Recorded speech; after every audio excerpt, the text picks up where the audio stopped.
Well, good morning, everybody. Welcome back to the Move podcast, brought to you each and every day this summer by Ketone IQ. Of course, made by HVMN. We're talking about stage 19. Alain, where did we go? Stage 19, Moirant en montagne to Poligny.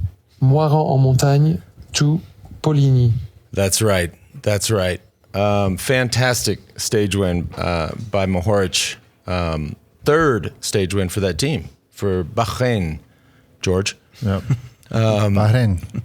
And every one of them, and not surprisingly, just so emotional, right? Having lost Gino Mäder in the Tour of Switzerland. But the team is, and we speak about it a lot. I mean, just that morale builds. And by the way, Mohorič is the thing about that last group of three riders. You had a winner Milan-San Remo, you had a winner Tour of Flanders, and Ben O'Connor, who came in as a dark horse for the podium and was the revelation of last year's tour. I mean, he had some horsepower up there. Yeah, three guys. I mean, when they initially got away, even though you had guys like Van der Poel with his teammate Philipsen, strong guys chasing them, Mads Pedersen, but it's really hard to get, once you get guys like that up the road, to pull them back. We'll get into all that action. Today's show brought to you by Huckberry.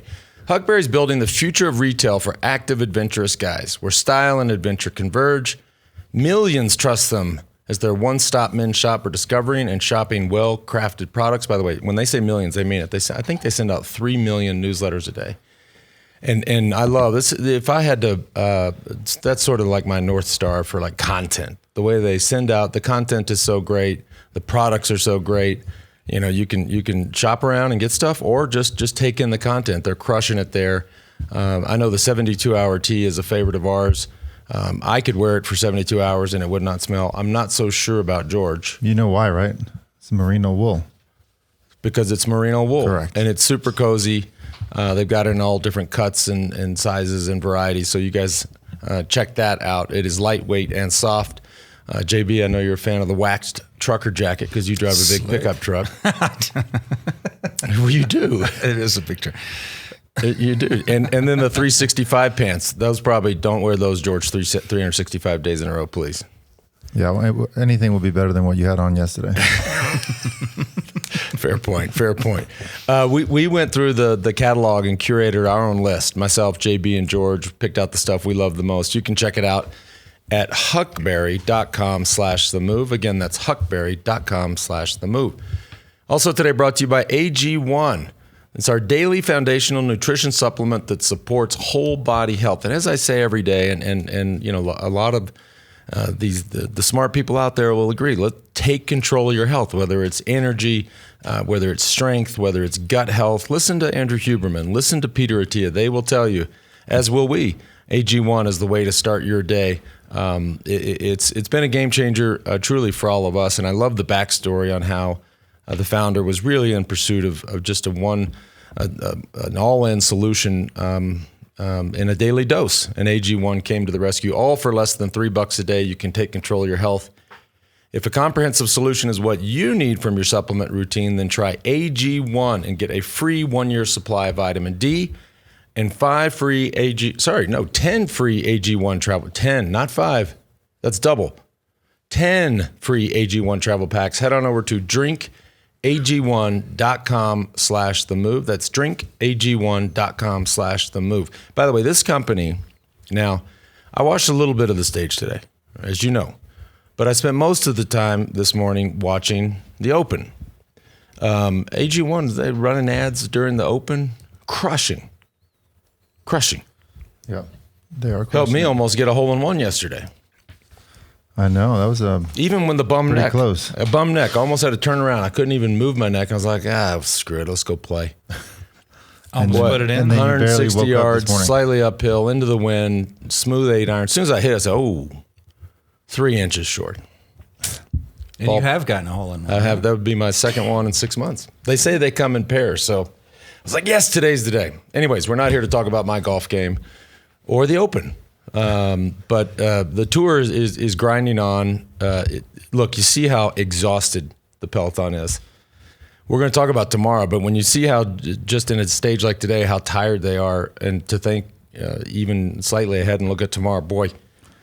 Yeah, I mean, everybody's extremely exhausted, but you still see the kilometer zero banner, and there's guys lined up ready to attack. I mean, back in our day, I keep saying it, it was like the panic cookings attacks at kilometer zero. And now you got guys, the best guys in the world, best sprinters in the world, the guys going for the green jersey, mountain jersey, winners of Tour of Flanders, winners of Milan-San Remo, going from kilometer zero and fighting for over an hour before the breakaway goes. I mean, the aggression in this race is just mind-boggling. They're going so hard. There's 4 or 5 groups on the road in the first hour.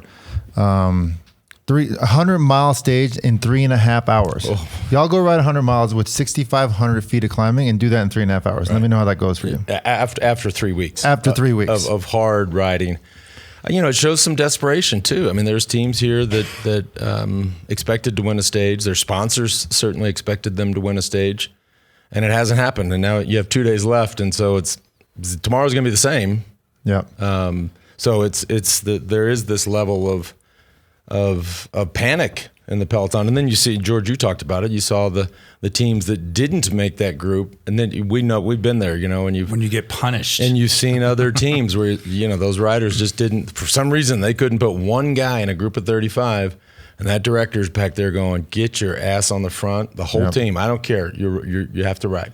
And that still couldn't chase it down. I mean, 35. Well, it was. Let's go back a bit, because it was 9 initially, very strong breakaway, and then you saw teams like Intermarché, EF, 1 or 2 other squads that were basically doing the punish chasing, and then all of a sudden it was 34 guys. So they brought it back enough to where some of the guys were able to jump across, but just the aggression. It was hard even for me to keep up with exactly what was going on, but you could just feel the desperation amongst the teams that have not won a stage yet. Let's talk about the sprint finish. Of course, it did come down to the line with those 3 guys. Matej Mohorič, of course, was the ultimate winner. And we have a photo of the finish line. This shaped up perfectly for him. You had Ben O'Connor, who knew he had no chance in a sprint with those 2 guys. Yeah, so he went early. Yeah. He went early. He had to go early. That was his only play. But Asgreen catches his wheel, and Mohorič is there and was able to come around him. But look at this photo finish. Now, it took a minute, actually, for the coverage to show this. And here you have Mohorič winning by, you know, let's just call it 2 or 3 inches. Yeah, the front view they had on TV, you couldn't very hard to tell. And not at all. Right. And hard for those guys, too, when they're standing around before they get the ruling. But if you're watching the show, kids, right, look at Mohorič on the top of the screen and then look at Asgreen at the bottom. By the way, both of these guys are complete studs. And on the top, you have Mohorič. That is how you do a bike throw. On the bottom, Asgreen, who knows exactly what he's doing. He just missed. It's not that he didn't throw his bike, he mistimed it. Now, my view, and I'd love to hear your take, George, is when you're coming from behind, as Mohorič did, and he was behind, coming around, it's just so much easier versus getting past to know exactly when to throw that bike. And he just, I mean, if Asgreen throws his bike, he wins. Not only that, by the way, would have been 2 stages in a row for him.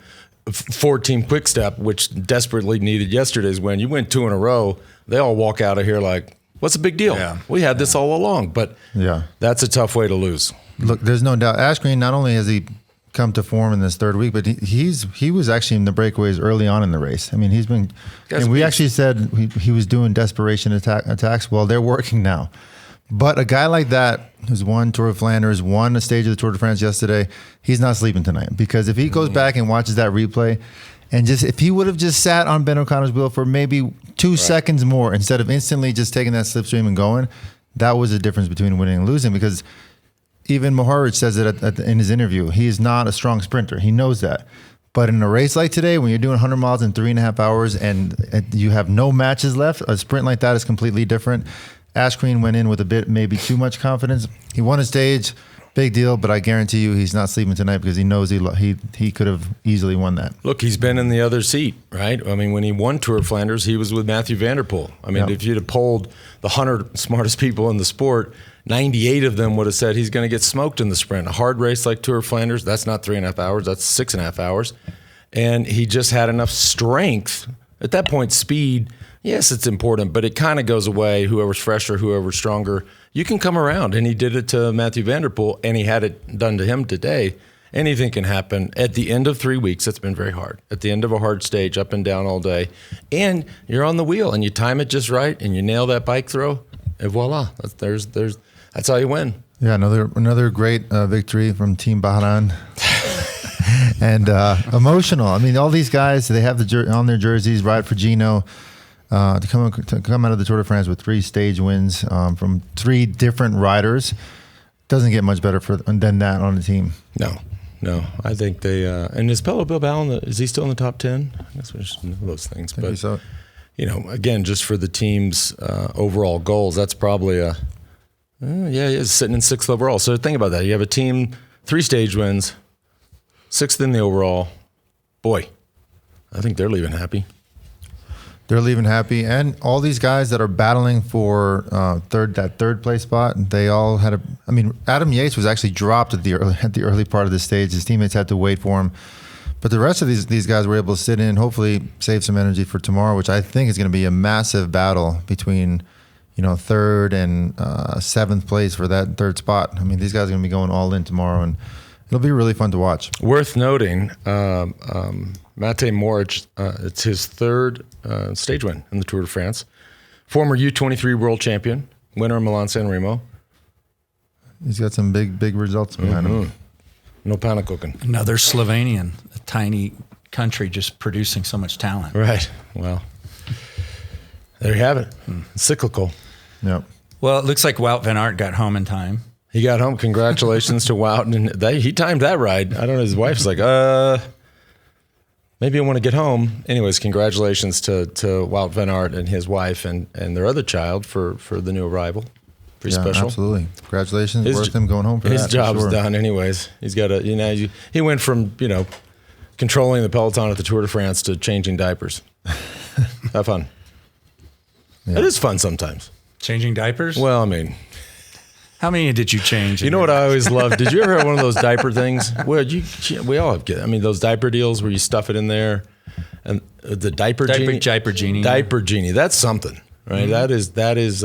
Today's show brought to you by Diaper Genie. In honor. No. Head on over to but yeah, we have, and then you finally have to empty it, and they got all those deals stuck together. The diapers stuck together. Right. I used to I don't think I ever did with Anna, but my first wife, Kristen, I'd put it on as a necklace and walk around. It was a little. And then you wonder why you have neck pain now. It's like residual effect from wearing diaper necklaces. And you wonder why you divorced. Yeah, she was like, actually back in the day, Kristen, I'd do anything, shit like that, or just get cranky. She said, I think it's time for you to go for a bike ride. She would. Is it off season? Be like, is off season over yet?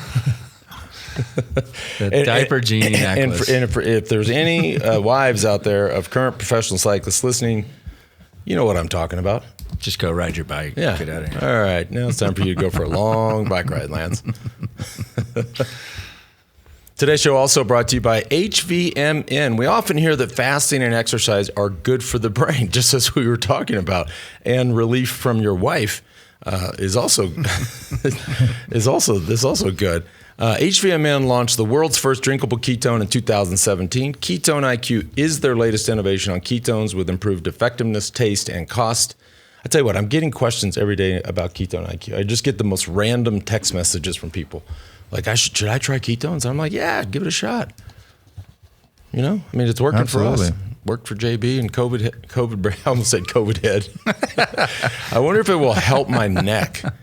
It is no wonder that HVMN supplies ketones to most of this peloton. By the way, also, Ketone IQ is now available at any Sprouts throughout the U.S.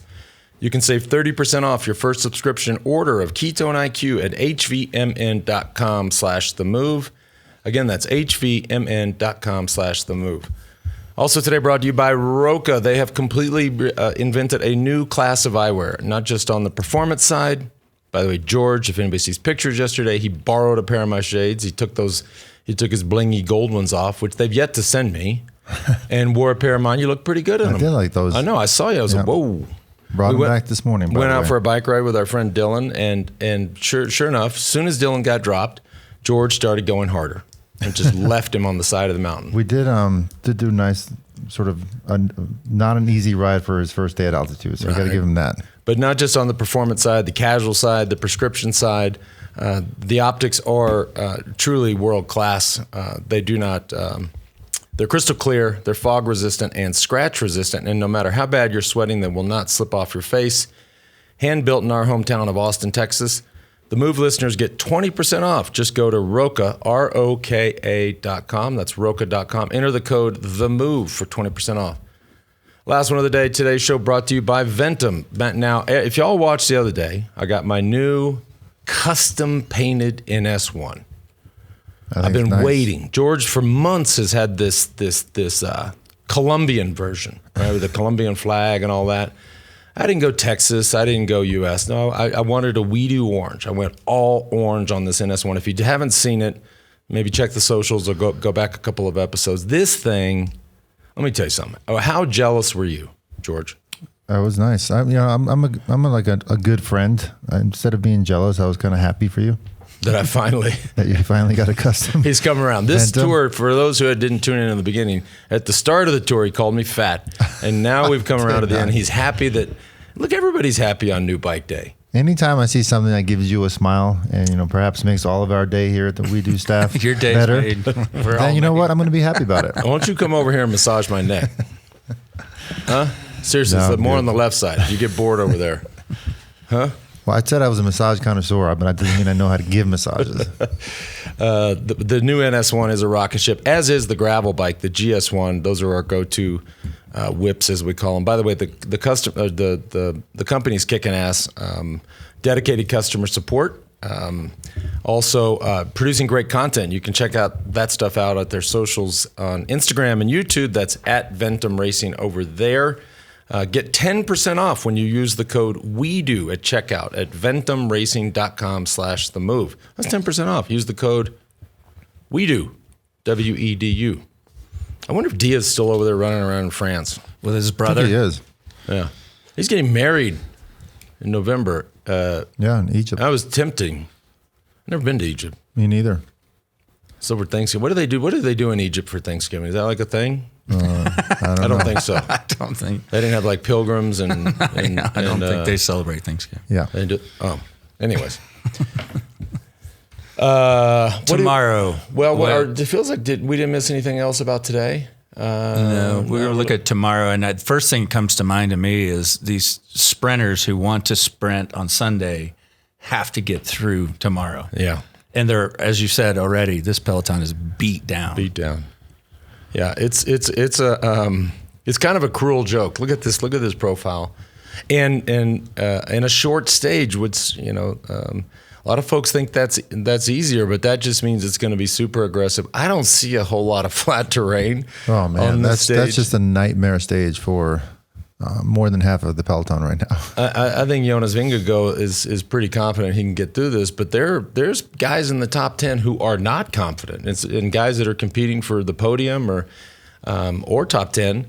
This is a day that keeps you up at night. This is nasty. Well, this paints a good picture for the shakeup that George described between third and seventh. Third and seventh is going to be a huge battle.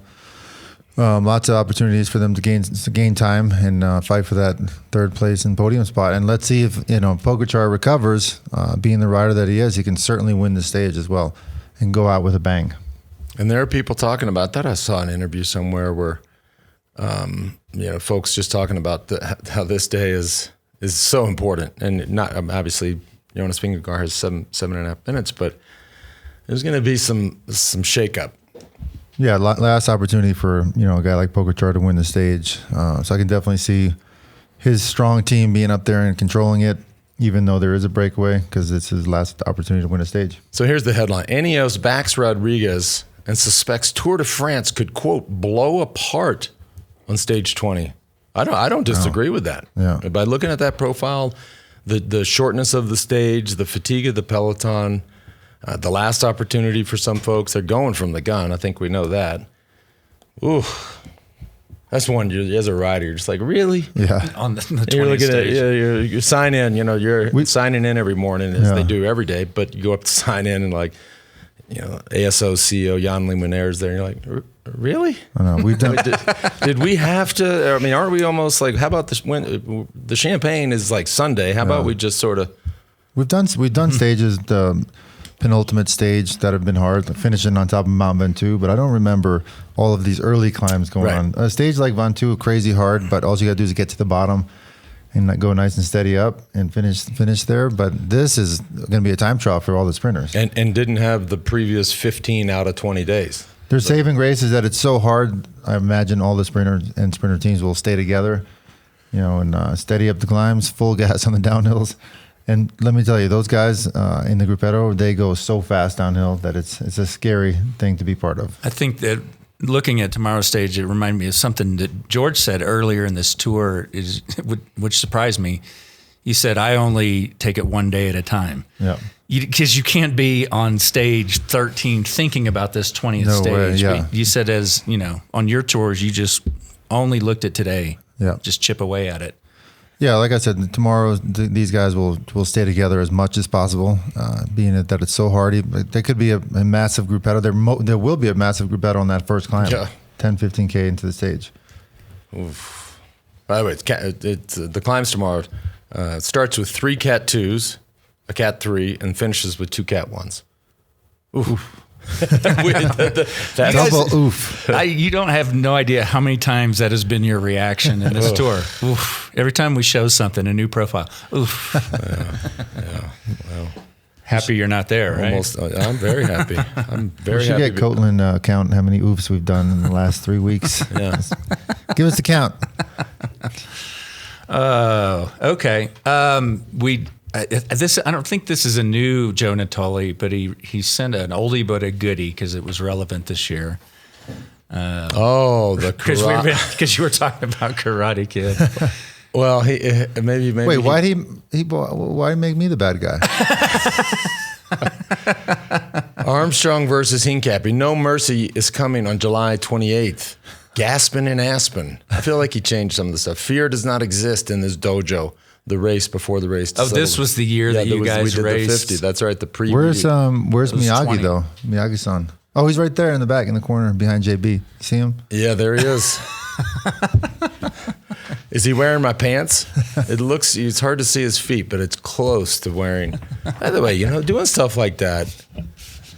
My number one objective when I walk into this situation is to be comfortable and to be. I don't need spy cameras peeping on my pants and leg length and high waters and all that. It's just not cool. But we'll put that. Make a note of that and try to make you as comfortable as possible. All right, Ventum trivia NS1. We're drawing a name in just a couple days. Good. That'll be very, very cool to give away a brand new NS1 just by answering the trivia questions and emailing them in. Yesterday, Ventum actually said they'll accept 2 answers. Ooh. Because the question was, who was this year's youngest rider? It was Quinn Simmons. And so they're going to get a couple different answers of who's in, who's out.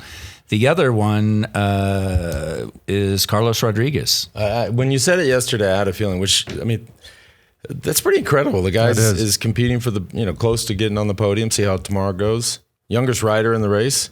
That's amazing. And he's up there. Yeah, that's impressive. Very. Other 22-year-olds in the race, Kevin Vermark. Yep, American. Yeah. Mateus Skelmos is also 22. Those are all 22-year-olds. So one last question. What last chance to get in the drawing to win the new NS1 is, and this is a shocking number, how many days did Eddie Merckx spend in the yellow jersey? You'll be shocked. A lot. Yeah. You'll be shocked by the number. So look it up, send it in, trivia@ventumracing.com. All right. Hey, now I have a really cool note here from Sharon and Steve Thompson.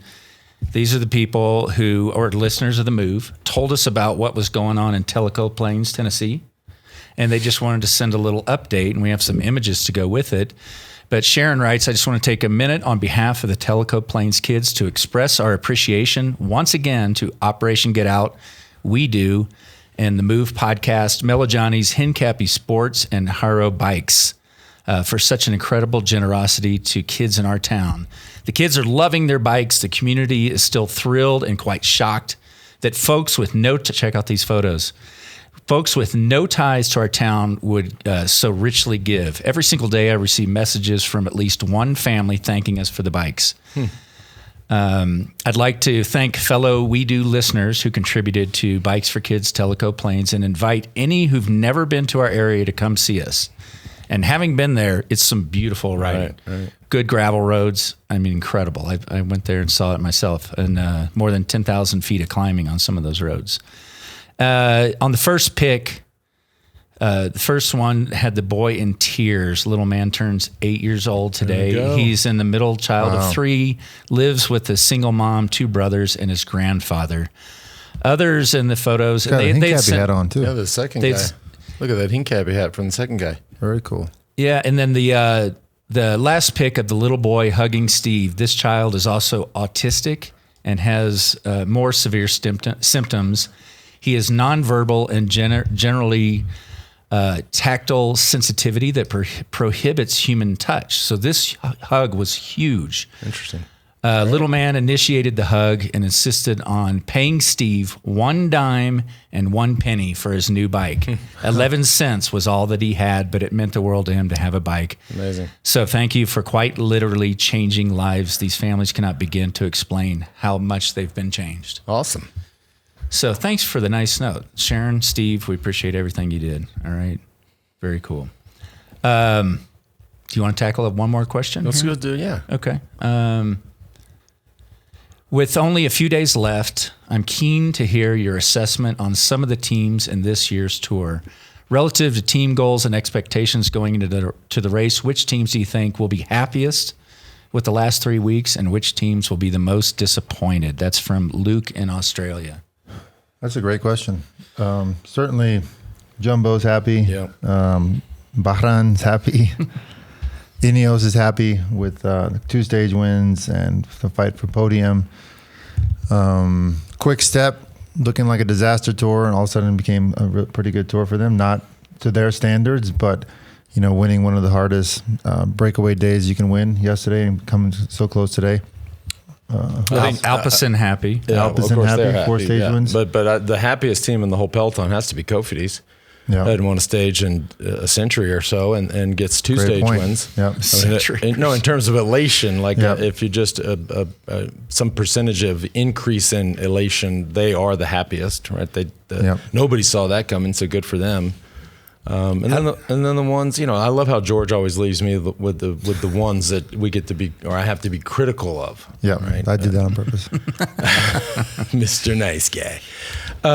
Look, I think at the top of the list you have to put EF. I mean that's and I will say a lot of that had to do with bad luck, losing Carapaz early. They came in with big ambitions, signed a big rider, paid him a lot of money, has the crash, breaks the bone, and is out of the race. The hope and the ambition going in is that he could finish on the podium. If Palace had been able to hold on to that jersey, that would have been a victory for them. If you take Nielsen Palace off of that team, it's like they weren't even in the race. Yeah. And I give a lot of credit to Nielsen Palace for having the polka dot jersey, staying aggressive, getting in the moves, trying to get points. He saved the tour for EF, without a doubt. Otherwise, I don't know who else we saw. There are other teams like Lotto with a storied history that that you see them. They tried again today with Victor Campenarts. They just keep trying and trying. They have to try, but they're going to leave upset. Right? This was not. They needed at least a stage win. Yeah. Intermarché. You start to get to some of these other teams that we really never even think about or talk about. Believe it or not, there are a lot of these teams that just to get the invite is a win, right? And then once they get the invite, they say, golly gee, if we could win a stage, that would be amazing. Like you usually see Movistar pull off a mountaintop win. Yeah, which they almost did with Jorgensen. Jorgensen had a great tour, but...